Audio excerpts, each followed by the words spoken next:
Günlərlə qalsa belə öz yumuşaqlığını itirməyən dadlı poğaçanı hazırlamaq üçün əvvəlcə qaba bir yumurtanı bütöv, digər yumurtanın ağını, bitki yağı, kabartma tozu, şəkər tozu, duz əlavə edib qarışdırdım. Daha sonra un əlavə edib yoğurdum. Bunun üzərinə doğranmış şüyütü əlavə edib biraz daha yoğurdum. Sonra isə yağlı xəmir olduğuna görə soyuducuda biraz gözlətdim. İçliyi üçün isə doğranmış şüyütlə pendiri qarışdırdım. Xəmirdən kündələr hazırladım. Kündələrə içliyi əlavə edib poğaçaları hazır etdim.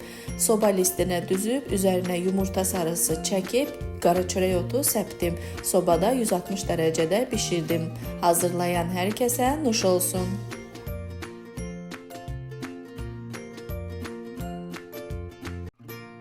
Günlərlə qalsa belə öz yumuşaqlığını itirməyən dadlı poğaçanı hazırlamaq üçün əvvəlcə qaba bir yumurtanı bütöv, digər yumurtanın ağını, bitki yağı, kabartma tozu, şəkər tozu, duz əlavə edib qarışdırdım. Daha sonra un əlavə edib yoğurdum. Bunun üzərinə doğranmış şüyütü əlavə edib biraz daha yoğurdum. Sonra isə yağlı xəmir olduğuna görə soyuducuda biraz gözlətdim.